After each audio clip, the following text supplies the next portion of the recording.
శ్రీమాత్రే నమః. మొదట అందరికీ కృతజ్ఞతలు తెలుపుకుంటూ ఈరోజు భాగాన్ని మనము మొదలు పెట్టుకుందాం.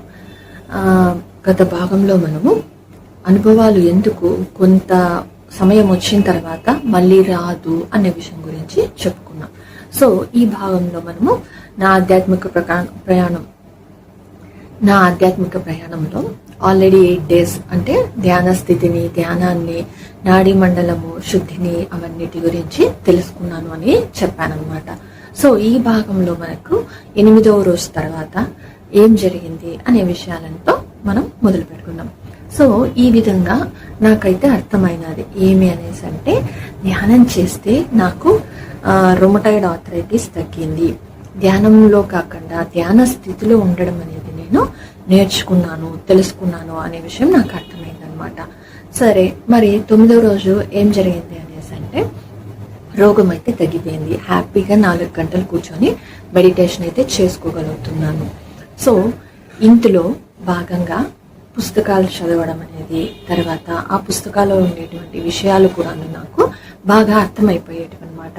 ఆల్రెడీ గత భాగంలో చెప్పుకున్నాం కదా, గత జన్మలలో జరిగిపోయినటువంటి జ్ఞానము, అనుభవ జ్ఞానం అంతా కూడాను మనకు తెలిసిపోతుంది అనేసి. సో పుస్తకాలు చదువుతూ ఉంటే నాకు అసలు కొత్తగా ఏమీ చదవడం లేదు, ఇవన్నీ కూడా నాకు తెలుసు అన్న విషయం నాకు అర్థమవుతా ఉండింది అనమాట. సో కాబట్టి నేను ఒక పక్క చదువుతూనే కళ్ళు మూసుకొని కూర్చున్నప్పుడు శరీరంలో ఏం జరుగుతుంది, బయట ఏం జరుగుతుంది, ఇలా అన్నిటినీ నేను గమనిస్తూ వచ్చాను అనమాట. సో ఇలా గమనిస్తూ వస్తున్న క్రమంలో ఆల్రెడీ మనము పాము విషయం చెప్పుకున్నప్పుడు ఎరుకని గమనించడాన్ని కూడా నేను తెలుసుకున్నాను అనేసి చెప్పాను కదా. సో మరి ఏ విధంగా తెలుసుకుంటున్నాను, ఎలా తెలుసుకుంటున్నాను అనే క్వశ్చన్ నాకు వచ్చిందనమాట. అలా క్వశ్చన్ రావడానికి కూడాను మనకి ఒక కారణం ఉంటుంది. ఎందుకంటే మనం పొందేటువంటి జ్ఞానమే ఆల్రెడీ మనం ఏదైతే తెలుసుకున్నామో అది తెలియబడడం కానీ, లేకపోతే కొత్తవి తెలుసుకోవడం కానీ జరుగుతుందన్నమాట ప్రశ్నించడం వలన. సో మరి ఏ విధంగా నేను తెలుసుకుంటున్నాను అనేసి అని చెప్పి ఒక క్వశ్చన్ అయితే వచ్చింది. సో అప్పుడు కళ్ళు మూసుకున్నప్పుడు జ్ఞానాన్ని కానీ, అనుభవాన్ని కానీ, అనుభవ జ్ఞానాన్ని కానీ మనకు తెలుసుకునే విధానం మనకు 5 senses అంటే 5 రకాల స్పర్శ జ్ఞానాలు. సెన్సెస్ అంటే జ్ఞానాలు, స్పర్శ జ్ఞానం అన్నమాట. మనకు వచ్చేటువంటి అనుభవాలన్నింటినీ కూడా 5 రకాలుగా తెలుసుకుంటున్నాను. మొట్టమొదటిగా ఎలా తెలుసుకున్నాము, మనకు శక్తిని లోపలికి పోతుంది అన్న భావన దేనికి కలిగింది, శరీరానికి. శరీరం అనేది అన్ని శరీరంలోనే ఎక్స్పీరియన్స్ అవుతాము, కానీ ఆ శరీరం లోపల జరిగింది మొట్టమొదటిగా స్పర్శ ద్వారా. శక్తి నన్ను తాకగానే మొట్టమొదట స్కిన్, చర్మం అన్నమాట. ఆ స్పర్శ వలన మనకి తెలిసినది. తర్వాత చూపుతో మనం ఏం చేసాము, ఆజ్ఞాచక్రం దగ్గర చూడటము, సుషుమ్న దగ్గరను, నాడీ మండలంలో జరిగే మార్పులన్నిటినీ కూడాను మనము ఒక శక్తి రూపంలో, ప్రవాహం రూపంలో గమనిస్తూ ఉన్నా కూడాను gold colour, black and gold colour లో నేను శక్తిని అయితే చూస్తూ ఉన్నాను అనమాట. మరి వినడము అనేసి అంటే అది లాస్ట్ లో చెప్పుకున్నాం. మనకి జ్ఞానేంద్రియాల్లో మనకి ముక్కు కూడా అంటే వాసన, మనకు రకరకాల సుగంధ పరిమళాలు కానీ, అద్భుతమైనటువంటి సువాసనలు కానీ మనము ముక్కుతో గమనిస్తూ ఉంటాం అన్నమాట. చెవులు ఇప్పటి వరకు మనము ఎంత గందరగోళంలో ఉన్నా, టీవీ పెట్టుకుంటా, బయట కొట్లాటలు జరుగుతున్నా, మాట్లాడుకుంటున్నా, మన పాటికి మనము ధ్యానం చేస్తూ ఉంటాము. మనకంటూ లోపల కొన్నింటిని మనం వింటూ ఉంటాం అన్నమాట. అది మన శరీరంలో జరిగే మార్పులైనా కావచ్చు, లేకపోతే అనుభవ రూపంలో మనకు కలిగేటువంటి దృశ్యాలలో జరిగేటువంటి శబ్దాన్నైనా కావచ్చు, మనం వాటిని వింటూ ఉంటాం అన్నమాట. ఇవన్నీ కూడాను బాహ్య ఇంద్రియాలన్నీ కూడాను ధ్యానం చేసిన తర్వాత అంటే కర్మేంద్రియాలన్నీ కూడాను జ్ఞానేంద్రియాలుగా మారుతాయి అన్నమాట. అంటే స్పర్శము, రూపము, రస, గంధ, వాసనలు, ఇట్లా మనకి ప్రతిదీ కూడా సెన్సెస్ అన్నమాట. మనకి ఇవన్నీ కూడాను చెవులతో వింటూ ఉంటాం. బయట వచ్చే వాహనాలను, బయట వచ్చే శబ్దాలను కాకుండా లోపల జరిగేటువంటి క్రియలను, ప్రక్రియలను, లోపల వినపడేటువంటి శబ్దాలను మనము వింటూ ఉంటాం అనమాట. బయట వినేది బయట బాహ్య ప్రపంచానికే సంబంధించి ఉంటుంది. సో అంతరంగా లోపల ఉండేటువంటి అనుభవాలను మనం పొందుతామన్నమాట. వాసనలు ఎప్పుడూ చూడనటువంటి, మనకు మల్లెపువ్వు అనగానే మనకు తెలుసు, ఆ మల్లెపువ్వును చూడగానే ఇది మల్లెపువ్వు అని తెలుసు, దాని వాసన ఎలా ఉంటుందో తెలుసు. కానీ అదే మల్లెపువ్వుని ఒక శక్తి రూపంలో, ఎనర్జీ రూపంలో చూసినప్పుడు దాని వాసన ఇక్కడ ఉండేదానికంటే కూడా ఒక 100 రెట్లు 1000 రెట్లు అద్భుతంగా ఉంటుందన్నమాట. అక్కడ వచ్చేటువంటి వాసన వేరుగా ఉంటుంది. మరి చూసేటప్పుడు మనం మల్లెపువ్వు మాదిరిగానే చూస్తాము. ఎప్పుడైతే మనము జ్ఞానేంద్రియంగా దీనిని మార్చుకోగలిగితే, ఇది కర్మేంద్రియం, బయటికి చూస్తే కర్మేంద్రియం, లోపలికి చూడగలిగితే అది జ్ఞానేంద్రియంగా మారినప్పుడు కళ్ళతో చూసేటువంటిదంతా కూడాను పువ్వులో ఉండేటువంటి పదార్థం, శక్తి, ఆరా, ఆ పువ్వులో కూడా ఉండేటువంటి ప్రతి అణువులో ఉండేటువంటి అంతరాత్మని కూడా చూడగలిగినటువంటి శక్తిని మనము పొందవచ్చునమాట. సో కంటితోనే కర్మేంద్రియం వరకు ఉన్నప్పుడు ఒక్క రకమైనటువంటి, లేకపోతే కొంతమేరనే మనము చూడగలుగుతాం అనమాట. అదే జ్ఞానేంద్రియంగా మారినప్పుడే మనము ఆ పువ్వు లోపల అంతరంగా ఉండేటువంటి విషయాలను చూడటము, తెలుసుకోవడము, వాసన పీల్చడము, ఇవన్నీ కూడా ఉంటుందన్నమాట. సో ప్రతిదీ కూడాను ఆ 5 ఇంద్రియాలు, బయట అయితే కర్మేంద్రియాలు, లోపలికి వెళ్ళేటప్పటికి జ్ఞానేంద్రియాలు అవుతాయన్నమాట. సో ఈ విధంగా బయట అంటే ఎప్పుడైతే మనం కళ్ళు తెరుచుకుని ఉంటామో బాహ్యమే మన ప్రపంచం అవుతుంది.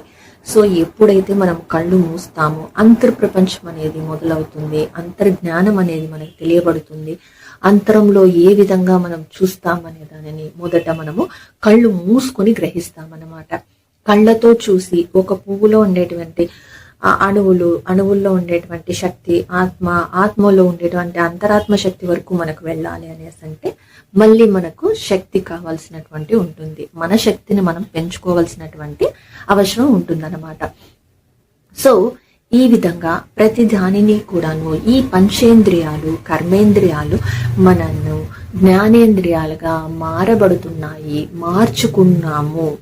అటువంటి సెన్సెస్ తోనే నేను చూడగలుగుతున్నాను అనే విషయం నాకు అర్థమైందనమాట. అంతేకాకుండా ఇటువంటి సెన్సెస్, స్పర్శ జ్ఞానాలు అన్నీ కూడాను మనకు కేవలం 5 కాదు, మనం 5 సెన్స్ అంటాం, 6th sense, 7th sense, 8th sense వరకే మనం విన్నామన్నమాట. కానీ అంతకంటే ఉండేటువంటివి కూడా మనకు ఊర్ధ్వంగా ఉండేటువంటి, ఉన్నతంగా ఉండేటువంటి అన్నీ కూడాను ఉన్నత జ్ఞానానికి సంబంధించినటువంటి స్పర్శలు గాను, సెన్సెస్ గాను మనము తీసుకుంటామన్నమాట. అందుకనే 7 తర్వాత అన్ని ఉన్నతమైనవన్నీ, లేకపోతే అంతకంటే పైన ఉండేటివన్నీ కూడాను మనకు ఈ సెన్సెస్ ద్వారా మనము భావనలను కానీ, లేకపోతే వాటిని పట్టుకునే శక్తిని కానీ పొందినప్పుడే మనకు అర్థమవుతుంది అనమాట. అందుకే 7th సెన్స్ వరకు చెప్తారు, కానీ దానికి మించి ఉన్నది 8th సెన్స్కే అన్ని వదిలేస్తూ ఉంటారు. సో 8th సెన్స్ హైయెస్ట్ కాదు, 8th కంటే కూడా ఊర్ధ్వంగా ఉన్నాయి, 22 సెన్సెస్ అని చెప్పుకోవచ్చు మనము. కానీ 8th తర్వాత మనమంతా కూడాను మన శరీరంతో కాకుండా మన కాన్షియస్నెస్తో, అంటే మన శక్తి స్థాయిలతో, మన అవేర్నెస్తో, మన ఎరుకతో, మన ఎనర్జీతో అంటే శక్తితో, తర్వాత వచ్చేసి హయ్యర్ కాన్షియస్నెస్ అంటాం కదా, అది మన సబ్ కాన్షియస్, సూపర్ కాన్షియస్తో, అంటే మన మెదడుతో సూపర్ కాన్షియస్గా ఎక్కడైతే ఉంటుందో అక్కడ, ఆ విధంగా మన ఆత్మశక్తితో, అంతరాత్మశక్తితో, ఈ విధంగా హయ్యర్ కాన్షియస్ అనేసి చెప్పేస్తూ ఉంటాం అనమాట. ఆ విధంగా వాటితో మనము గ్రహించడం అనేది జరుగుతూ ఉంటుంది. మనకు తలకు మించి అనేసి అన్నట్టు, సో 7th కి మించి ఉన్నది అనేసి అంటే కూడా 8th సెన్స్ కిందకే దాన్ని మనం తీసుకుంటాం. 6th సెన్స్ ఇక్కడ, మళ్ళీ 7th సెన్స్ ఇక్కడ అని చెప్తాం అనమాట. సో ఆల్రెడీ నేను ఈ సెన్సెస్ గురించి కూడాను ఒక 8 or 9 ఎపిసోడ్స్ అయితే నేను చేశాను. కావాలి అనేసి అంటే వాటిని మళ్ళీ మీరు తిరిగి చూసారంటే ఫస్ట్ సెన్స్ ఏది, సెకండ్ ఏది, థర్డ్ ఏది, సో అలా ప్రతిదీ 8 సెన్సెస్ గురించి నేనైతే వివరంగా చెప్పేశాను క్లాసు. కానీ ఇక్కడ జస్ట్ చెప్తున్నాను అంతే అనమాట. సో మనకి ఇలా హయ్యర్ సెన్సెస్ తో, లేకపోతే ఉండేటువంటి 7th సెన్స్ లోపల ఉండేటువంటి సెన్సెస్ తోనే మనము ప్రతిదీ కూడాను అనుభవాన్ని కానీ, జ్ఞానాన్ని కానీ, లేకపోతే అనుభవ జ్ఞానాన్ని కానీ పొందబడతాం అన్నమాట. సరే, ఇక్కడ జ్ఞానాన్ని అయితే మనము చదవడము, లేకపోతే ఆలోచనల ద్వారానో, లేకపోతే సడన్ గా ఉద్భవించడం, లోపల నుంచి పుట్టేటువంటి సృష్టి ద్వారానో తెలుసుకుంటాము మన జ్ఞానాన్ని. అనుభవం అయితే కొన్ని మనము ప్రయోగాలు చేసి, లేకపోతే మనకు జరిగి వాటి ద్వారా అనుభవాన్ని పొందుతాము. అనుభవ జ్ఞానం, ఈ ప్రయోగాలు మనం చేస్తాం కదా, ఆ ప్రయోగాల నుంచి లేకపోతే మనకు పొందేటువంటి అనుభవం నుంచి మనం ఏమి కొత్త జ్ఞానాన్ని లేకపోతే కొత్త విషయాన్ని తెలుసుకున్నాము, ఆ విషయాన్ని తెలుసుకున్న తర్వాత మనము దాన్ని మళ్ళీ ఇంప్లిమెంట్ చేయాలి. అంటే ఒక విషయాన్ని కొత్తగా తెలుసుకోవడం కాదు, ఆ తెలుసుకున్న విషయంలో వచ్చేటువంటి లాభము, నష్టాలు, సులభమైన పద్ధతులు, కష్టతరమైనటువంటివి ఏమైనా ఉన్నాయా, మనకి ఒకటి జరిగింది అనేసి అన్నప్పుడు మనకు వచ్చేటువంటి అడ్డంకులు, అదే ఇతరులు గాన సాధన చేసినప్పుడు వాళ్ళకి ఎటువంటి అడ్డంకులు వస్తాయి, ఈ విధంగా అన్నింటినీ కూడాను తెలుసుకుంటేనే దాన్ని అనుభవ జ్ఞానం అంటాం అనమాట. అంటే ఒక్క విషయాన్ని A to Z, అంటే 1 to 100 బుర్రకు బుద్ధి అనేసి సామెత ఉన్నది. సో ఆ విధంగా ప్రతి మనిషికి లేకపోతే ప్రతి ఒక్క ఆత్మకి కూడాను ఏ విధంగా అనుభవ జ్ఞానము అనేది వాళ్ళు పొందపడతారు అనేది కూడాను మనము తెలుసుకోవాల్సినటువంటి అవసరం ఉంటుందన్నమాట. సో ఈ విధంగా మనకు వచ్చేటివన్నీ కూడాను మన సెన్సెస్ ద్వారానే, అంటే మనకు ఉండేటువంటి 8 సెన్సెస్ లోపల, అంటే 7th సెన్స్ వరకు ఉండేటువంటి వాటి లోపల తెలుసుకోవచ్చు. 8th సెన్స్ అంటే యూనివర్స్ గురించి, విశ్వం గురించి, నక్షత్రాలు, పాలపొంతుల ఆకాశం, అంటే మన తలకు మీద బయట ఉండేటివంతా కూడాను యూనివర్స్ అనమాట. లోపల ఉండేటువంటిదంతా కూడాను అంతర్ ప్రపంచం అయితే, బయట ఉండేటివంతా కూడాను బాహ్య ప్రపంచం అవుతుంది. పరమాత్మ అంటాం కదా, ఆ విధంగా అనమాట. పరమాత్మ విశ్వం గురించి తెలుసుకోవాలి అనేసి అంటే మనకు 8th సెన్స్ ఉపయోగపడుతుంది అనమాట. సో ఈ విధంగా ప్రతి ఒక్కటి కూడాను సెన్సెస్ తోనే, మన యొక్క స్పర్శన జ్ఞానంతోనే మనము వాటిని తెలుసుకుంటాము అనే విషయాన్ని అయితే నేను తెలుసుకున్నాను అనమాట. సో ఇదంతా కూడాను మొట్టమొదటిగా ఒక ప్రశ్న, ఏ విధంగా తెలుసుకున్నాను అనేసి అంటే సెన్సెస్. ఓకే, ఆ స్పర్శలు ఏవి అనేసి అంటే మనకేం తెలుసు, 5th sense, 6th sense, 7th sense, 8th, మళ్ళీ తర్వాత 1 to 5 ఏవి అవి కూడా నాకు తెలియదు అనమాట. కానీ మన సెన్సెస్ ద్వారా తెలుసుకున్నాము అన్న విషయాలను మాత్రమే నేను గ్రహించాను. చెప్పాను కదా ఆల్రెడీ, ఒక్కొక్క విషయాన్ని ఎంతవరకు తెలుసుకున్నామో దానికి మించి మనం సాధన చేస్తూ పోతూనే, దానిలో అనుభవాన్ని పొందుతూ పోతూనే మనకు అర్థమవుతూ వస్తుంది అనమాట. కానీ ఒక సబ్జెక్ట్ గురించి ఎత్తి మొత్తం చెప్పాలన్న ఆలోచనతోనే నేను చెప్పేశాను ఇదంతా కూడా. సో మొట్టమొదట 1 to 5 ఏవి అనే విషయం నాకు తెలీదు, కేవలం సెన్సెసే. కానీ ఆ సెన్సెస్ ఏవి అని తెలుసుకోవడానికి కానీ, లేకపోతే 5th అందరికీ తెలీదు, 6th సెన్స్ అంటే ఆజ్ఞాచక్రం దగ్గర అనేసి చెప్తూ ఉంటాము, 7th సెన్స్ అంటే సహస్రార అని చెప్తూ ఉంటాం, ఆజ్ఞాచక్ర సహస్రార అనేసి చెప్తూ ఉంటాం. కానీ సెన్సెస్ అనమాట అవి. ఇది ఆజ్ఞాచక్ర సహస్రార చక్రాస్, 6th చక్ర, 7th చక్రం. సో 7th కూడా సహస్రార స్థితి అనమాట. సో అలా అనేసి అని 6th సెన్స్, 7th సెన్స్ అని చెప్తారు. కానీ దానికి యాక్చువల్ గా మీనింగ్ కూడా అది కాదు అన్న విషయం తర్వాత అర్థమైంది. ఏమి అనేసి అంటే ఈ 5 సెన్సెస్ అనేటివి పంచభూతాలు. సో భూశక్తి, జలశక్తి, అగ్నిశక్తి, వాయుశక్తి, ఆకాశ శక్తి, ఈ సెన్సెస్ అనేటి ద్వారా కూడా మనం ఏ విధంగా మనం పొందుతాము, ఎలా దాని అనుభవాలు అనే విషయం ఆల్రెడీ నేను చెప్పాను కదా, టాపిక్స్ చెప్పుకున్నాం. కుదిరితే డిస్క్రిప్షన్ లో నేను ఏ ఎపిసోడ్ నుంచి ఏ ఎపిసోడ్ వరకు నేను ఈ సెన్సెస్ గురించి చెప్పానని కూడా మీకు ఆ ఎపిసోడ్స్ డిస్క్రిప్షన్ లో మెన్షన్ చేస్తాను. సో వాటిని ఒకసారి మళ్ళీ చదవగలిగినారు అంటే 1 to 8 సెన్సెస్ అనేటివి, దాని గురించి సబ్జెక్టు మీకు పూర్తిగా అర్థమవుతుంది అనమాట.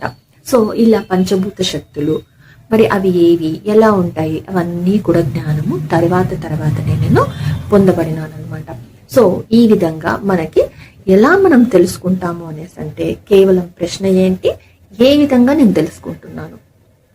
సో నా సెన్సెస్ ద్వారా అవి తెలియబడుతున్నది అనేది సమాధానం అనమాట. సో ఈ విధంగా ఆ రోజంతా 9th డే అనుకోండి. సో 9వ రోజు క్లాస్ అంతా కూడాను సెన్సెస్ గురించిన విషయాలన్నిటినీ కూడా వచ్చాయన్నమాట. కానీ ఇక్కడ మనకి ఇంకోటి గమనించాల్సిన విషయం ఏమి అనేసి అంటే, నాకు ఆల్రెడీ మనం చెప్పుకున్నాం 2 ప్రశ్నలకి మాత్రమే సమాధానం వస్తుంది. తర్వాత నాకు ఎన్ని ప్రశ్నలు వేసుకున్నా సమాధానం అయితే నాకు వినపడదు, అర్థం కాదు అనేసి చెప్పాను కదా. సో సెన్సెస్ ద్వారా వస్తుంది అనేసి ఒక ప్రశ్నకు సమాధానం అయిపోయింది. మరి ఆ సెన్సెస్ ఏవి అనేసి అంటే 5th, 6th, 7th, 8th అనేసి వచ్చింది. సో 5th వరకు ఉన్నది 6th, 7th, 8th, 5 తెలీదు, 8 తెలీదు. 6th సెన్స్, 7th సెన్స్ అందరికీ తెలుసు. ఎందుకంటే ఏదన్నా ఒక విషయాన్ని గెస్ చేసి చెప్పారంటే నా 6th సెన్స్ చెప్పింది అనేసి చెప్తాం. అంటే ఎవరైనా ఒక విషయాన్ని మాట్లాడుకునేటప్పుడు దానికి సమాధానం వచ్చింది అంటే నా 6th సెన్స్ చెప్పాను అని చెప్తారు. మనం ఒక చోటకి పోవాలని ఆగిపోయినాం అనుకోండి, అక్కడికి తీరా వెళ్ళినప్పుడు ఏమవుతుంది అనేసి అంటే అక్కడ బ్రిడ్జ్ కూలిపోవడము, లేకపోతే రోడ్ యాక్సిడెంట్ అయ్యి ఏదన్నా సంథింగ్ జరిగిందంటే నా సెవెంత్ సెన్స్ ముందే చెప్పింది ఈరోజు పోవద్దు, ప్రమాదం ఉంది అనేసి అందుకే నేను పోలేదు అంటాం. అంటే మనకి ఎవరైనా చెప్పేటప్పుడు, మాట్లాడుకునేటప్పుడు ఏదైనా విషయం కొత్తగా తెలిస్తే అది 6th సెన్స్. మనకు తెలియంది జరగబోయేది, లేకపోతే మనకి ఏదన్నా ప్రమాదం, ఇటువంటి హెచ్చరికలన్నా కూడా తెలియనివి చెప్పినప్పుడు 7th సెన్స్ అని చెప్పేస్తూ ఉంటాం.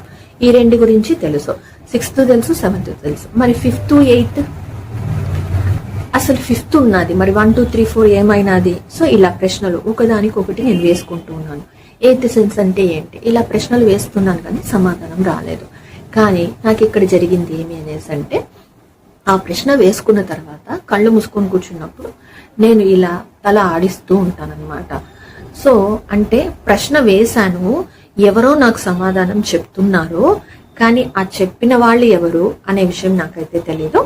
కానీ నేను తల అయితే ఇలా ఊపుతున్నాను అనేసి అంటే ఎవరో వస్తున్నారు, నాకు క్లాస్ చెప్తున్నారు, నేను క్లాస్ తీసుకుంటున్నాను అనే విషయం నాకు అర్థమవుతుంది అనమాట. సో ఆటోమేటిక్గా మనకి ఒక క్రియ జరుగుతున్నది అనేసి అన్నప్పుడు మనకు అర్థమవుతుంది. ఎవరైనా లెసన్ చెప్తున్నారు అనేసి అంటే మనం శ్రద్ధగా వింటున్నప్పుడు ఏ విధంగా అయితే మనం ఉంటామో ఆ విధంగా ఉంటామో అనే విషయం నాకు అర్థమైంది.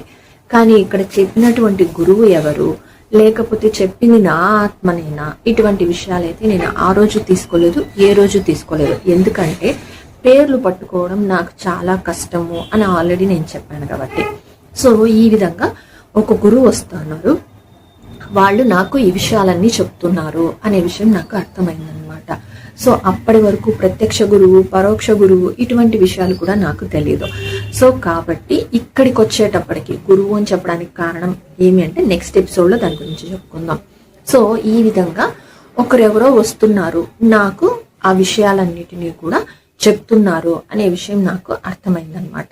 సో అలా నేను ఊ కొడుతూ ఉంటే ఇదేంటిది నేను ఊ కొడుతున్నాను అనేసి అని నాకు అనిపించింది అనమాట. మళ్ళీ నేను ఆల్రెడీ 4 hours అనేసి చెప్పాను కదా, ఆ 4 hours నాకు ఇలా 4 hours ఇలా జరుగుతూనే ఉంటుంది. కూర్చోగానే ఎవరో చెప్తున్నారు స్టార్ట్ లెసన్ అని అనుకునేదాన్ని అనమాట. ఎంతసేపు ఊ కొడుతూనే ఉంటాను. అసలు నాకు అనిపించేది కొంత సమయం అయిన తర్వాత అసలు నాకు బోర్ కొట్టదా, నాకు వినపట్టం లేదు, కనపట్టం లేదు, ఏమీ లేదు, కానీ నేను ఊ కొడుతున్నాను, తల ఇలా ఆడిస్తున్నాను, ఊ కొడుతూనే ఉన్నాను అనమాట. 1 hour క్లాస్ జరుగుతూ ఉంటుంది, మరి అంతసేపు నాకు వినపడలేదు, కనపడలేదు, కానీ నాకైతే బోర్ కొట్టలేదు అనమాట. నాకు అనిపించింది అంటే మనకు తెలియని విషయాలు తెలుసుకునేటప్పుడు, కొత్త విషయాలను కానీ లేకపోతే ఆసక్తికరమైనటువంటి విషయాలు మనము తెలుసుకుంటున్నాము అంటే ఆటోమేటిక్ గా మనం శ్రద్ధగా, అలర్ట్ గా, అవేర్నెస్ గా ఉంటామన్నమాట. సో అదొక్కటి మాత్రం నాకు అర్థమైనది. సో ఆ విధంగా వాళ్ళు ఆ రోజు అంటే ఆ ఒక రోజు అంతా కూడాను నాకు ఇచ్చిన జ్ఞానం ఏమి అనేసి అంటే సెన్సెస్ 1 to 5 ఏవి, తర్వాత 8th సెన్స్ అంటే ఏమి, 6th, 7th నాకు తెలుసు కాబట్టి అదేం పెద్ద క్వశ్చన్స్, డౌట్స్ రాలేదన్నమాట. సో 1 to 5 ఏంటి, 8 ఏది అనే విషయాలను నాకు చెప్పడం అనేది జరిగినది. ఇక్కడ కేవలం జ్ఞానం మాత్రమే. బాగా గమనించాల్సిన విషయం ఏమి అనేసి అంటే నేను 1 నుంచి 40th డే వరకు నేను జ్ఞానాన్ని తీసుకున్నాను అనమాట. కేవలం ప్రశ్నలు, సమాధానం, ఎలా జరిగింది, ఎట్లా జరిగింది, ఎలా జరుగుతున్నది అనే విషయాలను మాత్రమే నేను తెలుసుకున్నాను. తర్వాత 41వ రోజు కంప్లీట్ అయిన తర్వాత 42వ రోజు నుంచి నాకు ప్రాక్టికల్స్ స్టార్ట్ అయింది. అంటే అనుభవపూర్వకంగా ఏ విధంగా నేను పొందాను అనే విషయాలను తెలుసుకున్నాను అనమాట. సో అప్పటి వరకు నాకు జ్ఞానాన్ని అయితే నేను పొందుతూ ఉన్నాను అనమాట. సో ఈ విధంగా నెక్స్ట్ డే నాకు ఏం జరిగింది అంటే 1 నుంచి 8 వరకు ఉండేటువంటి సెన్సెస్ ఏవి, ఎలా ఉంటాయి, ఎక్కడ ఉంటాయి, ఈ విధంగా జ్ఞానాన్ని అయితే నేను పొందడం అనేది జరిగిందనమాట. అంతేకాకుండా ప్రతి ఒక్కరూ కూడాను గమనించినట్లయితే ప్రతి ఒక్క అనుభవాన్ని కానీ జ్ఞానాన్ని కానీ ఈ సెన్సెస్ ద్వారానే, స్పర్శల ద్వారానే మొదట అనుభవాన్ని మనము పొందుతామన్నమాట. మరి సెన్సెస్ అనగానే లోపల కదా అనేసి అంటే శ్రవణం, వింటున్నాం. సో ఈ 5 జ్ఞానాలలో ఒక జ్ఞానమైనటువంటి స్పర్శ జ్ఞానం ద్వారా తెలుసుకుంటున్నాం. ఎవరో వచ్చి చెప్తున్నారు, అది ఆత్మ కానీ, ఒక గురువు కానీ, విశ్వం కానీ, ఒక ఆత్మ కానీ, మనకు చీమ రూపంలో వచ్చి చెప్పినా కూడా చీమ గురువు అని చెప్పుకున్నాం కదా. ఆ విధంగా ప్రతి ఒక్కరు చెప్పేటప్పుడు వాళ్ళు గురువు, వినేటప్పుడు మన విద్యార్థులమే అనమాట. సో అలా ఒక మాస్టర్ వచ్చి మనకు చెప్తున్నారు అనే విషయాన్ని మనము శ్రవణం ద్వారా, ఆ సెన్సెస్ ద్వారా మనము వింటాం అనమాట. సో అలా విన్నదాన్ని చూసే శక్తి ఉన్నప్పుడు చూడవచ్చును. ఆ గురువు చెప్పేది వినేటప్పుడు మనకు శబ్దం వినపడాల్సినటువంటి అవసరం లేదు. ఎందుకనేసి అంటే వినినప్పుడు కేవలం చెవి వరకు వెళ్తుంది. విన్న తర్వాత మనకు ఆటోమేటిక్గా మెదడు వరకు, మెదడు తర్వాత భావనలుగా ఫీల్ అవ్వాలి అంటే ఆ గుండె వరకు వెళ్ళిపోతుంది, హృదయం వరకు వెళ్తుంది అనమాట. సో కాబట్టి మనకి ఇక్కడ నుంచి ఇక్కడ వరకు వెళ్ళిపోయిందా, వీటి వరకు చేరిందా, లేకపోతే హృదయం వరకు చేరిందా ఆ విషయాలను, లేదా ఆత్మ వరకు, అంతరాత్మ వరకు తీసుకున్నామా అనేది ఎవరెవరికి వాళ్ళు తెలుసుకోవాల్సిన విషయం అనమాట. సో ఈ చెవితో విని ఈ చెవితో వదిలేయకుండా మనం లోపలికి అనేటివి తీసుకోవాల్సిన అవసరం అనేది ఉన్నది. సో లోపల కర్మేంద్రియం ఏమైంది, చెవి కాస్త జ్ఞానేంద్రియంగా మారిందనమాట. కాబట్టినే ప్రతి ఒక్కటి కూడా జ్ఞానమైనది. మనం విన్నది, బయట విన్నది, నేర్చుకున్నది విద్య అవుతుంది. మనం తెలుసుకున్నది, లోపల ఇంప్లిమెంట్ చేసేది, లోపల నుంచి వచ్చినది జ్ఞానము, పరిజ్ఞానము అవుతుందన్నమాట. సో ఈ విధంగా జ్ఞానాన్ని అయితే పొందబడడం అనేది జరుగుతుంది. ఇది ప్రతి ఒక్కరికి కూడాను ఇలానే జరుగుతుందన్నమాట. సో కాబట్టి మనం ప్రతి విషయాన్ని కూడాను గమనిస్తున్నాము అనేసి అంటే కూడాను కళ్ళతో లేదా చెవులతో వినడము, కళ్ళతో ఇక్కడనే దృష్టిని నిలిపి కంటికి కనిపించినప్పుడు మనకు బయట ఉండేటువంటి దృశ్యం కనిపిస్తుంది. అదే కన్నా కళ్ళు మూసుకున్నాము అంటే మన దృష్టి మొత్తము ఇక్కడనే ఉంటుందన్నమాట. సో మరి ఇక్కడ ఏముందని మనం చూస్తున్నాం? కంటికి కనిపిస్తే బయట కలర్స్ కనిపిస్తున్నాయి, రంగులు కనిపిస్తున్నాయి, దృశ్యం కనిపిస్తుంది. కళ్ళు మూసుకున్నప్పుడు మనకు కేవలం నలుపు రంగులు, లేకపోతే బంగారు, ఈ విధంగా కలర్స్ మాత్రమే ఉంటాయి కదా. సో అలాంటప్పుడు మనం వీటిని చూస్తున్నాం, దేనిని చూస్తున్నాం అనేది కూడా మనకి జ్ఞానమే అవుతుంది అనమాట. అందుకనే కర్మేంద్రియాలు కాస్త జ్ఞానేంద్రియాలుగా మనకి ఉన్నతీకరించబడతాయి అన్నమాట. సో ఈ విధంగా మనం ప్రతి విషయాలను కూడా తెలుసుకునేది మన కర్మేంద్రియాలు జ్ఞానేంద్రియాలుగా మారినటువంటి జ్ఞానేంద్రియాలతోనే అనే విషయము ఇప్పుడు మీకు అర్థమైందనేసి అనుకుంటున్నాను. ఎందుకు అనేసి అంటే ధ్యానం చేసిన 9వ రోజు వరకు కూడా నాకు ఇవన్నీ కూడాను నేను ఎలా తెలుసుకుంటున్నాను అనే విషయం నాకు స్పష్టంగా అయితే తెలియలేదు. అందరూ కూడా నాకు తెలుసు, నేను తెలుసుకుంటున్నాను అనేసి అంటారు. కానీ ఏ విధంగా మనకు ఉండేటువంటి కర్మేంద్రియాలే జ్ఞానేంద్రియాలుగా మారిపోతాయి అన్నమాట. ధ్యానం చేసే కొద్దీ మనము అప్గ్రేడ్ అవుతాం కదా, ఆ విధంగా కర్మేంద్రియాలు అప్గ్రేడ్ అయ్యి జ్ఞానేంద్రియాలుగా మారుతుందన్నమాట. సో ఈ విధంగానే ప్రతి ఒక్కరూ కూడాను వాళ్ళ యొక్క అనుభవాలను, జ్ఞానాన్ని, అనుభవ జ్ఞానాన్ని కూడాను పొందబడతారనమాట. సో నెక్స్ట్ భాగంలో నేనేం తెలుసుకున్నాను అనే విషయాన్ని గురించి చెప్పుకుందాం. అప్పటి వరకు కృతజ్ఞతలు ఫ్రెండ్స్. Thank you.